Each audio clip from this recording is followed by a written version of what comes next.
दोस्तों, अभी जो वीडियो बनाया था मैंने माधुरी हाथी के बारे में, तो उसमें कुछ बातें बोली थी। तो 90% लोग तो पसंद ही करते थे, 10% लोग ट्रोल कर रहे थे। उसकी मुझे पूरी उम्मीद थी कि वो करेंगे, लेकिन उसमें जो बात मैंने बोली थी एग्जैक्टली वही इम्प्लीमेंट हो रही हैं। मैं ये नहीं बोलता कि मेरा वीडियो देख के हो रही है, 1% अगर ऐसा है तो खुशी की बात है, लेकिन वो बातें इम्प्लीमेंट हो रही है जो कि उस टाइम पे नहीं थी। इसका मतलब जो बात मैंने बोली थी वो सही थी। मैंने एक तो ये बोला था कि भाई कोर्ट के ऑर्डर से वंतारा को ये बोला गया है कि लेके जाओ, तो कंटेम्प्ट ऑफ कोर्ट हो जाएगा अगर वो वापस लौटा देते हैं बिना इलाज किए। तो उसके लिए वंतारा ने एक स्टेटमेंट जारी किया है अपने इंस्टाग्राम पे कि हम अच्छे से ट्रीटमेंट कर रहे हैं, और उन्होंने अपना वही क्लैरिफिकेशन दिया है कि वो तो खैर वो पहले भी दे चुके थे कि हमने कोई भी याचिका दायर नहीं करी और हमें कोर्ट ने बोला है ऐसा करने के लिए। हम इलाज अच्छे से कर रहे हैं और हम उसे लौटाने के लिए तैयार हैं जैन मठ को। हम वहाँ के लोगों की भावनाएं संवेदनाएं समझते हैं, और अगर वहाँ से कोई याचिका दायर कर दे या महाराष्ट्र सरकार याचिका दायर कर दे और कोर्ट ऑर्डर कर दे तो हम माधुरी के ना सिर्फ भेज देंगे, उसके बाद जो बात मैंने अपने उस वीडियो में बोली थी कि कायदे से थेरेपी उसकी होनी चाहिए थी वहीं मंदिर में ही, तो उन्होंने वही बोला है। और मैंने ये भी बोला था कि हाइड्रोथेरेपी मंदिर में हो सकती है, तो उन्होंने बोला है कि हम एक पॉन्ड बना देंगे जिसमें उसकी हाइड्रोथेरेपी करेंगे। और वही जो मैंने बोला था कि जो एम्बुलेंस उसे लेने गई थी वो वहाँ जाके उसका ट्रीटमेंट भी कर सकती थी। हालांकि कुछ ट्रोलर्स ने कहा कि आप कैसे आदमी हो, आप कैसे बोल रहे हो कि हॉस्पिटल वहाँ चल के जाएगा, पेशेंट आता है हॉस्पिटल में।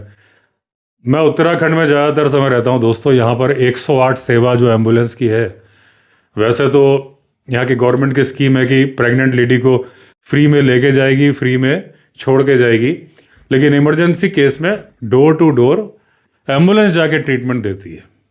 जब इंसान को दे सकती है तो जानवर को भी दे सकती है। और जो लोग ये बोलते हैं कि आप कैसे आदमी हो कि आपको नहीं पता कि पेशेंट हॉस्पिटल में आता है, उनकी सीमित जानकारी है। जंगली जानवरों के लिए हमेशा हॉस्पिटल उनकी जगह पे जाता है, वो कभी हॉस्पिटल नहीं आते। अगर आप अफ्रीकन हाथी के ट्रैंकुलाइजेशन का प्रोसेस नेट पे चेक कर लोगे, पूरा हॉस्पिटल उस साइड पे जाता है जहां वो जंगली हाथी है। प्रैक्टिकली क्या यह संभव है? जंगल से आप एम्बुलेंस लेके हाथी को लेके आओगे, उसका इलाज करोगे। जानवरों के लिए हमेशा हॉस्पिटल जाता है जानवर की जगह पे। तो जिन्होंने बोला था कि आप कैसे आदमी हो, कमेंट उनका डिलीट नहीं किया मैंने, लेकिन लाइक भी नहीं किया था। तो उनके लिए मेरा जवाब है कि आप थोड़ा जानवरों के बारे में जानकारी करिए, तो आपको मालूम चलेगा कि हॉस्पिटल ही जाता है जानवरों के लिए। दूसरी चीज़, अब जब ये बात हो गई तो जाहिर सी बात है कि अब क्लियर ही हो गया कि माधुरी बड़ी जल्दी लौट के आएगी, और मुझे पूरी उम्मीद है जल्दी ही कोल्हापुर से बहुत सारे लोग याचिका दायर कर देंगे माधुरी को वापस लाने के लिए विद ट्रीटमेंट। ऐसा एक भी आदमी नहीं है जो ये नहीं चाहता कि उसका ट्रीटमेंट हो। बढ़िया वर्ल्ड क्लास डॉक्टर्स के द्वारा अगर वंतारा ट्रीटमेंट अब मंदिर के प्रांगण में ही करा रहा है, इससे अच्छी क्या बात है। कोल्हापुर के लोग भी खुश हो जाएंगे, महाराष्ट्र के लोग भी खुश हो जाएंगे, और पूरे भारत के लोग खुश हो जाएंगे, और सबसे बड़ी बात माधुरी बड़ी खुश हो जाएगी। उस वीडियो में मैंने एक बात और बोली थी कि लोगों के आंसू थे, जो पुजारी जी थे वो रो रहे थे, जनता रो रही थी, और माधुरी भी रो रही थी, उसके भी आंसू लोग रुमाल से पोंछ रहे थे। उस पर भी बताया था, उस पर भी कई लोगों ने कमेंट किया कि हाथी रोते नहीं हैं, वो अपनी फीलिंग दूसरे तरीके से एक्सप्रेस करते हैं। बिल्कुल सच बात है कि जैसे इंसान के आंसू होते हैं, इंसान के आंसू भी सिर्फ रोने के लिए नहीं होते, आंखों को साफ करने के लिए होते हैं, रोने के लिए भी होते हैं। ऐसे ही हाथियों के आंसू भी आंखों को साफ करने के लिए होते हैं। अगर आप प्याज काट रहे हैं तो भी आपके आंसू आ जाते हैं, जो कि आप रो नहीं रहे। अगर आप बाइक बिना चश्मे के चला रहे हैं और आपकी आंखों में तेज हवा लग रही है तो भी आंसू आ जाते हैं। वो रोने के नहीं होते, आंखें अपने आप को साफ कर रही होती हैं। तो हाथी में ये प्रूव नहीं है कि वो आंसू निकाल के रोते हैं। आंसू उनके टीयर हैं, जो हाथियों के आंखों से आता है वो आंसू ही होते हैं। जैसे डियर के, अगर आप ये दूसरा टॉपिक हो जा रहा है लेकिन फिर भी मैं बोल दे रहा हूँ कि अगर सांबर डियर के आप देखेंगे कि हर वक्त आपको लगता है कि आंसू बह रहे हैं, लेकिन वो उसके आंसू नहीं होते, वो उसके फेरोमोन्स होते हैं। वो प्री ऑर्बिटल ग्लैंड्स होती हैं जिनसे हार्मोन्स निकलते हैं, फेरोमोन्स, जिसमें एक स्पेसिफिक पहचान होती है। और डियर क्योंकि उसको अपनी बॉडी में लगा नहीं सकता, उसके हाथ तो होते नहीं, उसके तो खुर होते हैं, तो उसे तरीका मालूम है। वो अपनी आँखों को रब करता है पेड़ की तने पे, छाल पे। वो जो उसके, जिसको कि मैं आंसू बोल रहा हूँ, आंसू नहीं है वो, प्री ऑर्बिटल ग्लैंड से निकलने वाला एक फ्लूइड है, फेरोमोन्स हैं, वो पेड़ पे लग गए। फिर वो अपनी पीठ को उस पर रगड़ता है।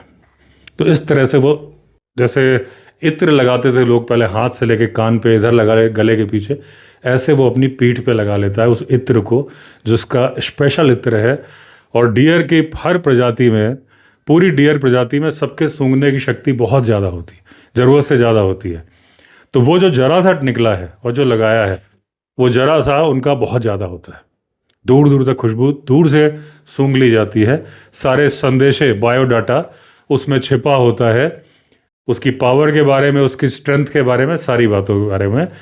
ऐसे ही मैंने कई वीडियो में बताया है कि डियर जब वो इस तरह से प्री ऑर्बिटल ग्लैंड से लगाता है, फेरोमोन लगाता है। दूसरा तरीका होता है कि मेल स्टैग, मेल जो डियर होता है, वो खड़ा हो जाता है अपने पिछले पैरों पे और झाड़ियों को ऐसे पकड़ के, दूर से देख के आपको लगेगा वो झाड़ियों को खा रहा है, लेकिन वो अपने पैरों से गड्ढे कर रहा है। और जो उसके पैरों के अंदर ग्लैंड्स हैं, उनसे वो फेरोमोन को छोड़ रहा है उसमें, मिट्टी के अंदर। जितना गहरा गड्ढा, वो उसके वजन और उसके आकार को बताता है दूसरे डियर को और फीमेल को। और वो जो स्मेल है, वो उसका बायोडाटा बताती है फीमेल को कि ये इतना इतना पावरफुल है, और दूसरे मेल को कि भाई इससे पंगा नहीं लेना है। ये सारी बातें बताते वक्त मैं अपने टॉपिक से नहीं भटका हूँ, हाथी के ऊपर आ रहा हूँ। जैसे कि बात मैं माधुरी की कर रहा था, लेकिन बात यहाँ से आ गई, तो मैं इस टॉपिक को डिस्कस करके वहाँ जाऊँगा। जैसे इसमें सांबर डियर में प्रीचिंग होती है, वैसे ही हाथियों में होती है स्पैरिंग। जब मेल हाथी अलग निकल जाते हैं, 16-17 साल की उम्र में उनको अपने झुंड से बाहर निकाल दिया जाता है, तो वो जाते हैं फिर दूसरे साथी ढूंढते हैं। कोई दूसरे ग्रुप से निकाला हुआ है, कोई दूसरे ग्रुप से निकाला है, कोई 2 साल पहले निकाला था, कोई 5 साल पहले निकाला है। ऐसे करके वो बैचलर्स ग्रुप बना लेते हैं। मेल का, बुल का ग्रुप बन जाता है, जिसमें कुछ टस्कर होते हैं। ज़्यादातर अक्सर टस्कर का ग्रुप बनता है, लेकिन मखना का भी अलग ग्रुप बन जाता है। जनरली मखना टस्कर मिलते ज़्यादा नहीं है, लेकिन हर जगह अपवाद हैं। तो ये जो स्पैरिंग होती है, स्पैरिंग में भी एक दोस्ताना कुश्ती होती है। जैसे कि कुश्ती के मुकाबले होते हैं हमारे यहाँ पे, तो एक पहलवान है जो अक्सर जीत जाता है, एक अक्सर हार जाता है। अब उनका रियल लाइफ में कोई झगड़ा होने वाला होगा, तो जो अक्सर हार जाता है वो झगड़ा नहीं करेगा। वो सोचेगा इससे झगड़ा करके क्या फ़ायदा है, मैं तो हार जाऊंगा। वहाँ जो खून खराबा होने वाला था, वो बातचीत से निपट जाता है। ऐसे ही हाथियों में होता है। स्पैरिंग के टाइम पे वो मजाक में लड़ते हैं, क्योंकि उस टाइम पे वो मेट की तलाश नहीं कर रहे होते।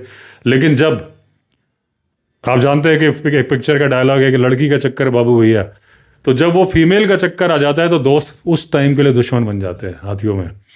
लेकिन वो स्पैरिंग कर चुके हैं, यानी कि वो दोस्ताना कुश्ती पहले लड़ चुके हैं, दोनों को अपनी ताकत का अंदाजा है। तो वो सोचता है यार इससे तो मैं हर बार हार जाता हूँ। हाथी सोच रहा है इससे लड़के क्या फ़ायदा, तो वो कट लेता है। सोचता है यार दूसरी फीमेल देख लूँगा, इसके चलते अपने छेद नहीं करवाने। क्योंकि जब हाथियों की लड़ाई होती है, जब टस्क को घिसेड़ दिए जाते हैं, तो खून की नदियाँ बह जाती हैं। इतना खून होता है उसके बॉडी में। तो एक लड़ाई इसलिए टल जाती है क्योंकि उन्होंने पहले स्पैरिंग करी थी। हाथी, अब ये बात माधुरी पे चल रही मुझे पता है, तो जब स्पैरिंग हो इस तरह से, ये अपने गुट में रहते हैं, आपस में एक सोशल स्ट्रक्चर होता है, तो ये किसी को भी दोस्त बना लेते हैं। मेल कोई भी हाथी आ रहा है, लेकिन इसके अंदर भी ये अपना डीएनए ढूंढ लेते हैं, आनुवंशिक कनेक्शन ढूंढ लेते हैं। जैसे आपको मैं एक एग्जांपल दे रहा हूँ, हालांकि एक अच्छा एग्जांपल नहीं, बुरा है, लेकिन ये हमारे समाज की प्रैक्टिकल सच्चाई है, इसको आप झुटला नहीं सकते। इलेक्शन भी इन मुद्दों पे लड़े जाते हैं, जाति के आधार पे, धर्म के आधार पे। 2 दोस्त हैं, लेकिन अगर 5-6 लोग हैं, उसमें 2 एक ही धर्म के आ जाएंगे, उनके अंदर एक अलग सा कनेक्शन हो जाएगा। अगर धर्म के अंदर 5 दोस्त हैं, उसमें 2 दोस्त एक ही जाति के आ जाएंगे, कोई सी भी जाति होगी, थोड़ा उनका बॉन्ड बढ़ जाएगा कि यार ये तो मेरी जाति का है, या फिर मेरे गांव का है, मेरे नज़दीक का है, एक रिश्ता बन जाता है। आज यहाँ पे आप बोलते हो कि प्रदेश का, कि उत्तराखंड का है, ये मध्य प्रदेश का है, ये उत्तर प्रदेश का है, महाराष्ट्र का है, भाषा की लड़ाई है, सबकी है। लेकिन जब आप इंडिया के बाहर जाते हो ना, तो पाकिस्तान से भी कोई आया होगा जो कि यहाँ पे आपको अपना दुश्मन लग रहा है, वहाँ पे आपको दोस्त लगने लगता है, क्योंकि वो आपकी जैसे भाषा बोल रहा है।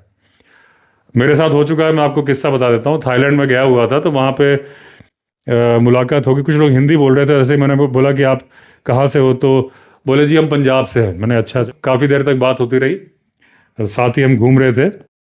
वो बर्डिंग एक सफारी का ट्रिप था।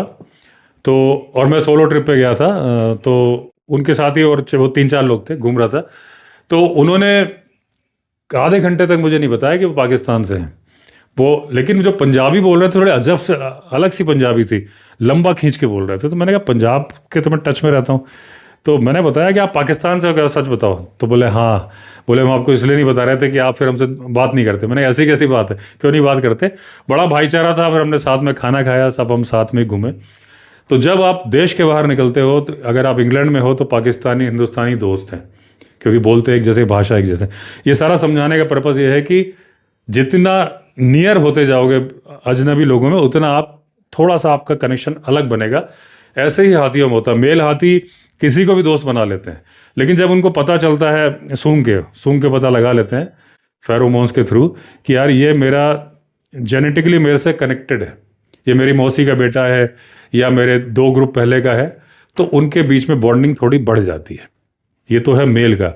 जो मेल अकेला रहने का आदी है, बहुत सारे हाथी ये बैचलर्स ग्रुप के मेंबर नहीं होते। ऐसा नहीं कि सारे हाथी मेल बैचलर्स ग्रुप के मेंबर बन जाते हैं, कुछ नहीं भी बनते हैं। आप अक्सर देखोगे जंगल में हाथी मेल आपको अलग से ही घूमता मिलेगा। अगर वो मस्त में आ जाएगा, थोड़ा सा टॉपिक से फिर अलग जा रहा हूँ, लेकिन मैं घूम फिर के माधुरी पे आऊँगा। मुझे याद है कि वो मस्त में जा रहा है। मस्त पीरियड का मैंने आपको बताया कि उसके यहाँ से टेम्पोरल ग्लैंड से एक फ्लूइड निकलता है, थोड़ी सी सूज भी जाती है वो ग्लैंड उस टाइम पे। उसको फ्लूइड को बोलते हैं टेम्पोरिन। दूर से ही नज़र आता है, बड़ी स्मेल सी आती है उसमें, थोड़ा सा बदबूदार स्मेल होती है। और उस टाइम पे हाथी यूरिन भी बहुत ज़्यादा पास कर रहा होता है, तो उसके पैरों में यूरिन लगा होता है। मैंने अपने वीडियो में क्लोजअप से दिखाया था आपको, मोरघट्टी वाले पुराने वीडियो में, जब उस हाथी ने मेरे ऊपर चार्ज भी किया था गाड़ी जिप्सी के ऊपर। तो वो अकेला रहना पसंद करता है उस टाइम पे। और उस टाइम पे हाथी ओवर एग्रेसिव, ऐसा नहीं कि जिन हाथियों के वो मस्त का फ्लूइड बाहर नहीं आ रहा होता वो मेटिंग नहीं करते, वो भी करते हैं। ये थोड़ा उसके एंड्रोजन, मतलब टेस्टोरन एंड्रोजन का पार्ट होता है, उसके हाई लेवल्स को शो करता है, उसके हाई लेवल्स को शो करता है। मतलब कि अगर फीमेल उसे देख रही है तो दूसरे मेट के कंपैरिजन जानती है इसका टेस्टोस्टेरोन लेवल हाई है। उस चक्कर में क्या होता है कि वो हाथी खाना पीना छोड़ देता है, बड़ा कमज़ोर सा हो जाता है। जो मस्त पीरियड में बड़ा एग्रेसिव होता है, लेकिन उस वक्त, क्योंकि हाथी 18 घंटे खाना खाते हैं, लेकिन उस टाइम वो 2 घंटे ही खाना खाता है। बाकी टाइम अपना शक्ति प्रदर्शन करता रहता है। कभी अपने दांत ज़मीन में घुसेड़ देता है, कभी पेड़ को धक्का मारता है, कभी जिप्सी के पीछे दौड़ता है, गाय को पलट देता है, जो आ रहा है उसको पलट देता है। अपनी ताकत का प्रदर्शन करने के चक्कर में खाना खाना भूल जाता है। इसलिए आप देखेंगे जिसका एक महीने मस्त पीरियड में रह गया होगा, उसकी पीठ में आपको हड्डी दिखने लगेगी, यहाँ पे थोड़ा गड्ढा दिखने लगेगा, और थोड़ा दुबला से, क्योंकि खाना उसने खाया ही नहीं है। जिस हाथी को 200 किलो खाने की ज़रूरत है, जब वो 18 घंटे खाता है, जब वो 2 घंटे खा रहा है तो वो तो 50 किलो खा रहा होगा। तो उसकी पूरी ज़रूरतें पूरी हो नहीं रही, लेकिन वो अपनी उस गर्मी में है कि मैं तो मस्त पीरियड में हूँ। जब वो मस्त पीरियड निकल जाता है, फिर वो कहता है यार मेरे को कमजोरी आ रही है। ज़रूरी नहीं उसने मीटिंग करी उस दौरान। तो ये सारी बातें दाएं बाएं निकलती हैं। आपको मेरी आदतें पता है कि मैं किसी भी ब्रांच में घुस जाता हूँ। पर्पज़ बताने का यह है कि मेल हाथी अकेला रहने का आदी हो सकता है, वो अकेला रहता है। फीमेल अकेले रहने की आदी बिल्कुल नहीं होती है। आप जंगल के अंदर एक भी फीमेल ऐसी नहीं देखोगे जो अकेले घूम रही है। जैसे मैंने बताया, 16 साल की उम्र में हाथियों को बाहर निकाल दिया जाता है, मेल हाथियों को, फीमेल को नहीं निकाला जाता। जो बच्ची पैदा हुई है मरते दम तक उसी ग्रुप में रहेगी। आने वाले समय में कुल माता बन सकती है, मैट्रियार्क, जो सबसे ज़्यादा बूढ़ी है और सबसे ज़्यादा अनुभवी मादा होती है, वो ग्रुप की लीडर होती है, और उसकी बहनें चौकीदार होती हैं, उसकी रक्षा करती हैं, एक दूसरे के बच्चों को पालती हैं, डांटती है, फटकारती हैं। इनमें बुली भी कोई नहीं कर पाता। जो गलती करता है कुल माता देखती है, उसको दंड देती है। तो किसी के साथ अत्याचार भी नहीं होता। बड़े ही सौहार्दपूर्ण और बड़ी ही ईजी लाइफ जीती हैं फीमेल हाथियों में। नर मेल की लाइफ बड़ी ही स्ट्रगल वाली होती है, उसकी अपनी लाइफ अपनी शर्तों पे होती है। वो किसी के आगे झुकता नहीं है। ताकत के आगे झुक सकता है कि किसी ने उसको हरा दिया तो इलाका छोड़ के चला जाएगा, वो तो दुनिया का उसूल है। लेकिन वो कब खाना है, कहाँ जाना है, अपनी मर्जी का मालिक है। फीमेल अपनी मर्जी की मालिक नहीं है, वो मैट्रियार्क की मर्जी की मालिक है। अगर कहीं पे उसको अच्छा लग रहा है, यहाँ पानी अच्छा है, यहाँ की घास अच्छी है, वो रुकना चाहती है, लेकिन मैट्रियार्क वहाँ से ट्रम्पेट साउंड निकालती है तो उसको जाना पड़ता है, रुक सकती नहीं है। लेकिन उसका एडवांटेज ये है कि उसको अपनी सुरक्षा पे ध्यान नहीं देना पड़ता, उसको कोई भगाता नहीं, उसके पास पूरा हर्ड है उसकी रक्षा करने के लिए, उसके बच्चों की रक्षा करने के लिए। तो नुकसान फीमेल को कम है, फायदे बहुत ज़्यादा हैं। यहाँ पे बात आती है माधुरी की, कि माधुरी फीमेल है और ऐसी जो दूसरे हाथी होते हैं, अगर फीमेल हाथी को पाला जाए किसी मंदिर में या कहीं पे भी, तो मेरी रिक्वेस्ट है कि फिर 2 पाले जाए, क्योंकि फीमेल हाथी अकेले रहने की आदी नहीं है। जैसा कि अभी मैंने आपको बताया, आप एक केस मुझे बता दो जहाँ जंगल में फीमेल हाथी घूम रही है, मेटिंग के टाइम पे मेल के साथ चली जाती है, लौटते वक्त वो आपको अकेली दिख सकती है, लेकिन अगर 2 दिन फॉलो करोगे तो वो आपको अपने हर्ड में नजर आएगी। तो फीमेल सोशल बॉन्डिंग हाथियों की ऐसी है, फीमेल अकेले रहना जानती ही नहीं है। तो फीमेल को मौसी, बहनें, सहेलियां चाहिए। मेल अगर हाथी पाला है किसी मंदिर ने, किसी मठ ने या कहीं पे भी, अगर वो अकेला है तो वो अकेला रह सकता है, क्योंकि मेल अकेला रहने का आदी होता है। तो इसलिए दोस्तों, ये जो लोग चाहते हैं, 90% लोग तो जानते ही थे। तो हाँ, एक किसी सज्जन ने मुझे कमेंट किया था कि कितने में बिका तू, जब मैंने थोड़ा फंतारा का किया। पहले मुझे गुस्सा आया, ऐसे कमेंट को तो मैं ब्लॉक कर देता हूँ, लेकिन मैंने कहा इन भाई साहब को जवाब देना ज़रूरी है। तो मैंने तमीज़ के दायरे में लिखा, तू नहीं बोला, मैंने ये बोला कि तमीज़ की कमीज़ के अंदर रह के सुन लो कि वो नोट नहीं बना जो विवेक अवस्थी को खरीद सके।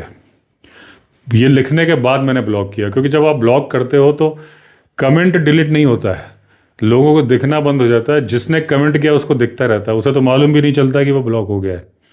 रिमूव कर दोगे तो फिर डिलीट हो जाता है। तो मैंने रिमूव नहीं किया, वो किया, तो वो भाई साहब पढ़ पा रहे होंगे मेरा जवाब, बाकी लोग नहीं पढ़ पा रहे हो। जवाब में कुछ नहीं, जब मैंने आपको ओपनली बता दिया, लेकिन अननेसेसरी में अपना ध्यान नहीं चाहता कि हटे। तो इस तरह के लोग कमेंट कर देते हैं, तो कोई बेका वेका नहीं, ना ही मेरी इतनी हैसियत है कि वो मुझे कांटेक्ट करें कि अवस्थी जी ऐसा बोल दो। जो मुझे सच, क्योंकि मेरे सब्सक्राइबर बोल रहे थे कि आप इस बारे में बनाओ, वो मेरे सब्सक्राइबर मेरे विचार जानना चाहते थे। तो जो मेरे विचार हैं वो अपने हिसाब से ही बोलूँगा ना मैं किसी दूसरे के हिसाब से तो नहीं बोलूँगा कि आपको क्या बात पसंद है, आपको क्या बात पसंद है। तो मैंने वो बोला था जो मुझे सही लगा। अब मुझे ये जान के बड़ी खुशी हो रही है कि जो मैंने बोला वो इम्प्लीमेंट हो रहा है। मैंने उस टाइम बोल दिया था जब कहीं पे भी ये पब्लिश नहीं था, इसका मतलब मेरी सोच सही थी। 1% मेरा वीडियो देख के हुआ, 99% अपने आप हुआ, लेकिन हुआ सही और मेरी सोच भी सही थी। इस बात की मुझे खुशी है। दूसरा दोस्तों, अभी बहुत बुरी घटना हुई कल उत्तराखंड के धराली में। बादल फट गया और वहाँ पे बहुत ज़्यादा, आपने वीडियो देखे ही होंगे कि किस तरीके से सामने दिख रहा है, सामने के पहाड़ से लोगों ने रिकॉर्ड किए। कई 3-4 तरह के वीडियो आ रहे हैं। मुझे, हर किसी को पूरे देश में, पूरी दुनिया में अफसोस हो रहा होगा, मुझे कुछ ज़्यादा अफसोस इसलिए हो रहा है कि मैं 2 बार धराली में रुका था, नाइट होल्ड किया था मैंने। एक बार 2015 में और एक बार 2021 में, उसका तो वीडियो भी है, क्योंकि 2015 में तो मैं वीडियो बनाता नहीं था। तो 2021 में, हालांकि मेरे चैनल को आप देखोगे 2013 लिख के आएगा, लेकिन मैं कई बार बता चुका हूँ कि मेरा चैनल 2019 का है। 13 में एक वीडियो कभी ऐसे ही बना के डाला था, वो वायरल हो गया था, तो मैंने उसी चैनल को 19 में कंटिन्यू किया। अगर आप देखोगे 2013 से 19 के बीच में वीडियो नहीं है, शायद एक आध कोई पड़ा है। मेरी बेटी ने उद्घाटन किया, वो भी एक टेनिस कोर्ट का, वो भी 13 का ही है। तो 15 में वीडियो नहीं बनाता था, लेकिन 2021 का वीडियो है। अब जो देख के मुझे लग रहा है कि जो पहली बार जिस होटल में रुका था वो बह गया है पोजीशन देख के। दूसरी बार वाला मुझे लग रहा है ईश्वर कृपा से बच गया है, लेकिन मैं अभी उनको फ़ोन करने की हिम्मत नहीं कर पा रहा हूँ।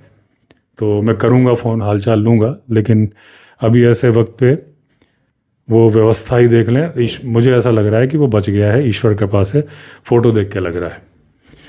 लेकिन अभी न्यूज़ मैंने पढ़ी कि उस दिन करीब 200 आदमी थे, 100 के आसपास गायब हैं। गाड़ियाँ दिख रही हैं वीडियो में कि मलबा आया, ऐसी कंडीशन में किसी को मालूम चल नहीं सकता कुछ, और एकदम इतना लाइवली जगह थी। वैसे नेट पे वीडियो वायरल हो रहे हैं कि जो उसके एक रात पहले का जो धराली था, मैंने अब देखा है। रात को आप घूमो, एकदम चारों तरफ होटलों की लाइटें जल रही थी, इधर से भागीरथी नदी की आवाज़ आ रही होती थी, और बहुत ही, और ठंड का माहौल होता था बहुत ही। इवन हरसिल को स्विट्ज़रलैंड ऑफ इंडिया बोला जाता है। धराली और हरसिल पास पास में ही है, तो वो जगह स्विट्ज़रलैंड थी। अभी आगे बन जाएगी, लेकिन जो हादसा भी हुआ, और भी बहुत सारे हादसे हुए हैं। एक यहीं पे जहाँ हमारे रिजॉर्ट आने का जो ये वाला रास्ता है वाया नीलकंठ वाला, उसमें एक लाल कलर की गाड़ी के ऊपर ही पत्थर गिरा बोनट के ऊपर। किस्मत थी कि लोगों की जान बच गई, घायल तो हो गए। इतना भारी भरकम चलती गाड़ी पे बोनट पे गिरेगा तो वो वीडियो आपने देखी होंगी। लेकिन दुगड्डा जो लैंसडाउन के पास में है, कोटद्वार के पास में है, वहाँ जो गाड़ी में बैठे थे उनकी किस्मत उतनी अच्छी नहीं थी। उसमें 5 लोगों की मौत हो गई पत्थर गिरने से। ऐसी घटनाएं होती हैं पहाड़ों पे। तो इसमें यह भी नहीं बोल सकते कि बहुत ज़्यादा एक्सपीरियंस है। थोड़ा सा एक अंदाज़ा आप लगा सकते हो कि अगर बहुत ज़्यादा बारिश हुई है एक दिन पहले, अगले दिन पत्थर गिरते हैं जनरली जहाँ पे वेजिटेशन कम होता है, पेड़ कम होते हैं। तो उस दिन अब अगर एक दिन जोरदार बारिश हुई है, अगले दिन अवॉइड कर देना चाहिए। लेकिन बहुत सारे लोगों को ज़रूरी काम होते हैं, बहुत सारे लोकल लोग होते हैं जो कि इंतज़ार कर रहे होते हैं कि बारिश खुले तो हम अपना ज़रूरत का सामान लेके आए। क्योंकि बाहर वाला तो अपनी यात्रा रोक सकता है, लेकिन जो वहाँ रह रहा है उसको तो फाइट करना ही है। इसीलिए बोला जाता है देवभूमि है, यहाँ पर ज़िंदगी बड़ी टफ है। बाकी साल भर बहुत अच्छा है कि हवा अच्छी है, पानी अच्छा है, मौसम अच्छा है, लेकिन बारिश के दिन बड़े कठिनाई भरे, बहुत ही ख़तरनाक हो जाते हैं। और वो आपने उन वीडियो में देखा है कि वो चिल्ला रही हैं कि मामा को फ़ोन करे, क्योंकि उनके भाई, जो लेडी वीडियो बना रही थी, उनके भाई धराली में रहते होंगे और उनके बच्चे बोल रहे हैं मामा चले गए सेफ जगह, वो चिल्ला रहे। सबको अपने रिश्तेदारों की चिंता होती है, फिर लोगों की चिंता होती है। तो बड़ी ही बुरी घटना हुई, लेकिन हर जगह घटनाएं हो जाती है दोस्तों। प्लेन क्रैश हुआ था अहमदाबाद में, वो मौसम की मार से नहीं था। जब जैसा वो ईश्वर ने लिखा है वैसा होएगा, उसका कुछ कर नहीं सकते। दूसरा, बहुत सारे लोग बोल रहे हैं कि मैं अभी वीडियो नहीं बना रहा हूँ बहुत दिन से। पहले मैंने सोचा आप लोगों से नहीं बताऊं, फिर मैंने सोचा आप लोग फैमिली में बता ही देता हूँ। तो दोस्तों, मैं जबलपुर गया था, तो उस टाइम तो वीडियो नहीं बना पा रहा था क्योंकि वहाँ गया था। मेरा प्लान था कान्हा जाऊँगा, बांधवगढ़ जाऊँगा, शायद पेंच भी चला जाऊँगा। बांधवगढ़ में इसलिए नहीं जा पाया कि उसी दिन मेरे भतीजे के स्टमक इन्फेक्शन हो गया, उसको इवन हॉस्पिटल में एडमिट कराना पड़ गया क्योंकि उसको डिहाइड्रेशन हो गया था, तो बॉटल चढ़ानी पड़ी। एक रात वो वहाँ रहा, मैं भी रहा हॉस्पिटल में। उसके बाद एक फंक्शन था, 4 घंटे में बैठा कुर्सी पे, तो वॉलेट पीछे वाली पॉकेट में था। अच्छा, उसके पहले घटना शुरू कहाँ से हो गई थी? केदारनाथ यात्रा पे मैं गया तो 22 किलोमीटर चढ़ा और उतरा अगले दिन। आखिरी के 5 किलोमीटर मुझे लग रहा था मेरा लेफ्ट पैर एकदम मुड़ जा रहा है, तो मुझे लगा ये मेरा एक बार एक्सीडेंट हुआ था 2012 में, मेरा पैर दब गया था गाड़ी में। तो उस टाइम काफ़ी फैमिली में सब इंजर्ड हुए थे, बच सब गए थे। तो मैंने एक दूसरे वीडियो में बताया है, तो दोबारा नहीं बताऊंगा। मुझे ये डाउट था कि मेरे पैर में हेयर लाइन फ्रैक्चर हो गया, और उस टाइम मैं अपने फैमिली को लाने के दौरान मेरे पास अकेला मैं ही था जो चल फिर पा रहा था। दोनों बच्चे मेरी गोदी में थे, wife, mother in law, father in law, सबको मैं एम्बुलेंस से, जैसलमेर से, एम्बुलेंस मतलब बनाई थी एम्बुलेंस मैंने, एक इनोवा की सीट हटवा के father in law, mother in law को लिटाया था, आगे वाइफ को बैठाया। एक इंडिका ली थी, उसमें दोनों बच्चों को लेके मैं बैठा था, क्योंकि वो इंडिका नॉन एसी थी, इनोवा एसी थी, और जून का महीना था, घाव थे लोगों को। तो दिल्ली लेके आया था। तो उस टाइम मेरे पास ये टाइम नहीं था कि मैं अपने पैर का इलाज देखूं, मुझे तो सबको देखना था। फाइनली पैर इतना सूज गया था, फिर उसका अपने आप ही ठीक हुआ। तो मुझे डाउट था कि उसमें हेयर लाइन फ्रैक्चर हो गया था, जो अपने आप ठीक हो गया था। कई बार जब बहुत ज़्यादा स्ट्रेस होता था तो मुझे दर्द होता था लेफ्ट पैर में। मुझे लगा वही है जो बढ़ गया है जब मैं केदारनाथ से लौट रहा था, क्योंकि लास्ट के 5 किलोमीटर एकदम मुझे लंगड़ा के चलना पड़ा, एक तरफ से झुक झुक के चल रहा था। 2 दिन में ठीक हो गया, मैंने नोटिस नहीं करी बात। इन बिटवीन पहाड़ के ऊपर जाता था मैं वीडियो अपलोड करने, गाड़ी पहाड़ के ऊपर छोड़ दी थी। तो स्टाफ के लिए बाइक है, तो मैं बाइक चला के आने लगा, पीछे हरिमोहन बैठता था, मैं बाइक चलाता था। तो एक पूरा पहाड़ है, 10-12 किलोमीटर खड़ी चढ़ाई चढ़नी पड़ती है। मैंने अक्सर आपको दिखाया अपने जंगली रिजॉर्ट से खड़े होके कि वो देखो उस पहाड़ पे जाता हूँ, तो वो बाइक से मैं जाता चला के। तो पूरा लोड जो है वो डिस्क के पास में आया।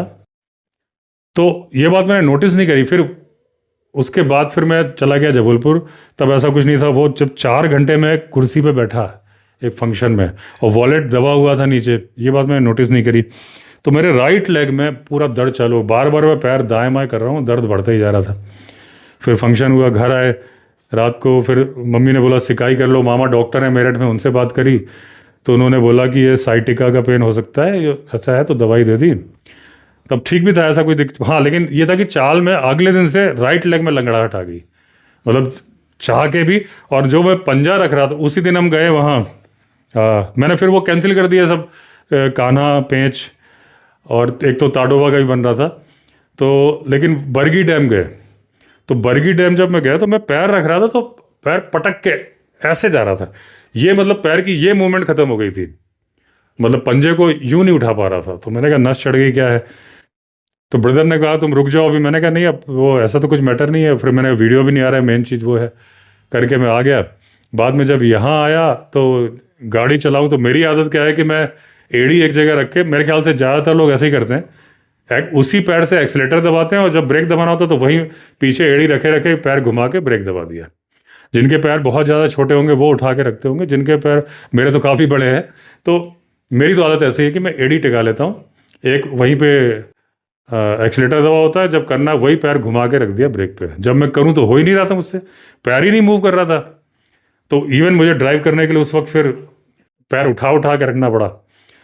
तो फिर मैं मामा से बात किया, मामा का बेटा ही अभी वहाँ पे मेरठ में फिजियोथेरेपिस्ट है, तो उसने बताया कि आप बिल्कुल अभी, मैंने कहा मेरा एक इवेंट है सफारी विद विवेक अवस्थी 15 से 17 कॉर्बेट में, मैंने इतनी बुकिंग भी है, मुझे जाना ही जाना है।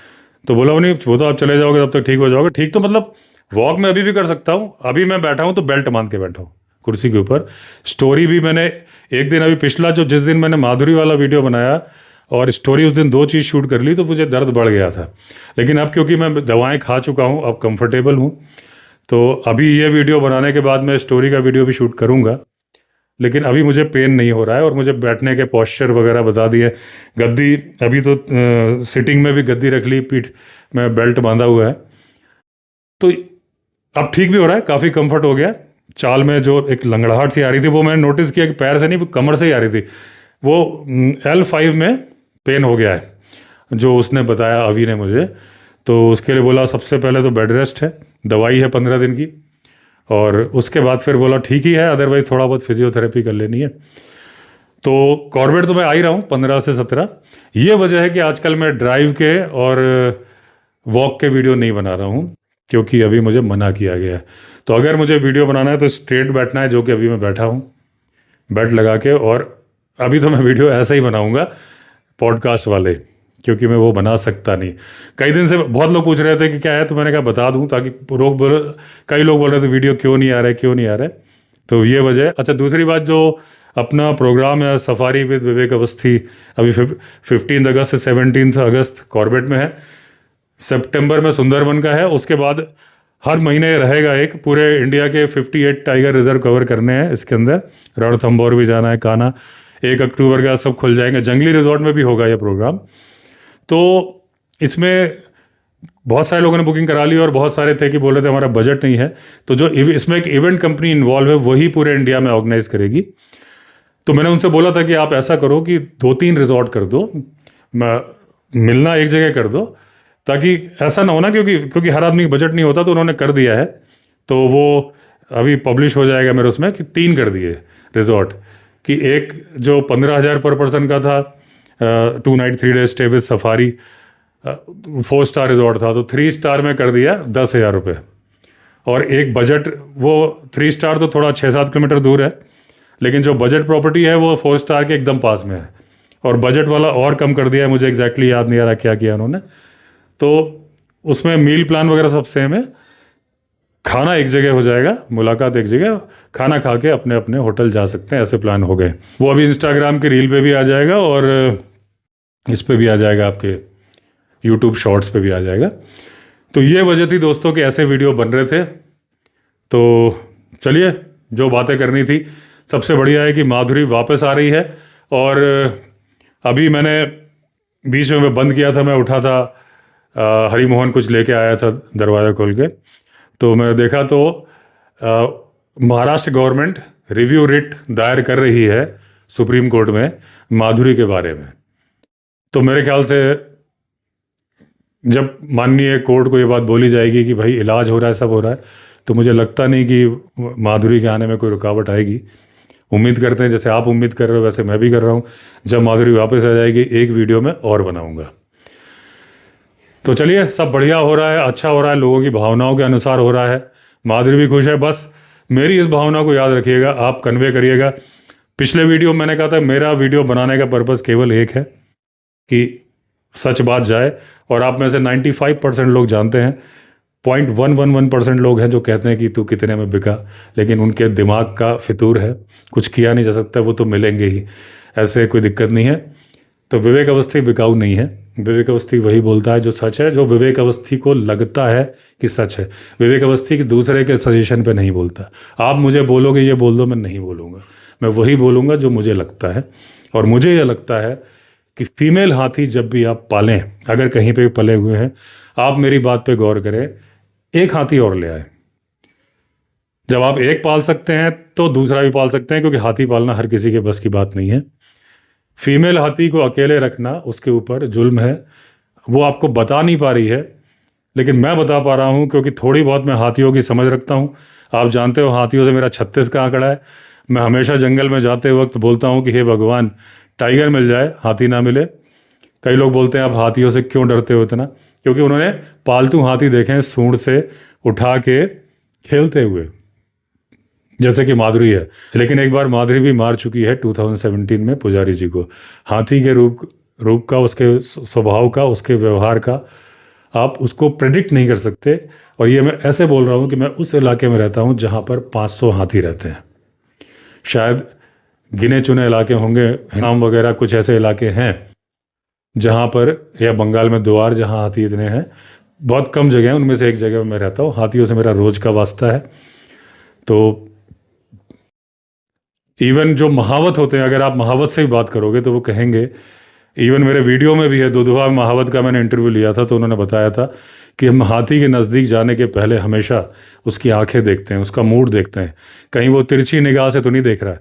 अगर वो सीधे देख रहा है तो हम उसके पास एक राउंड लेते हैं, पीछे तक जाते हैं। अगर हम पीछे जा रहे हैं और हाथी हमें नहीं देख रहा है तब तो ओके है, लेकिन अगर वो हमें वॉच कर रहा है आके, तो बोलो हम उसके पास नहीं जाते, क्योंकि उसका मूड ख़राब है।